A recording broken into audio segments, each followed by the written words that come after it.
Pagawa sa blender, no. So ang problema niya, kahit anong pindot ayaw. So sa mga nakikitang problema nito, switch lang yan.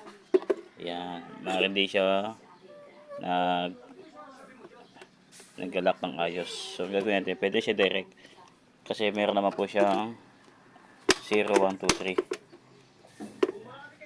Yan. So direct ko na siya, no. So yan, nabuksan ko na itong switch. Ito na ang problema niya, no. So ginawa ko, itadirect ko na lang siya, gawa na meron naman siyang switch na 1, 2, 3 off, 1, 2, 3.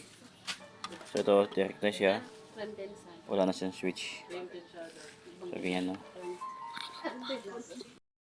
Naka-direct na siya, no. Nilagyan ko na siya ng lock niya. So wala na siya dito na switch. So, titestingin ko na siya.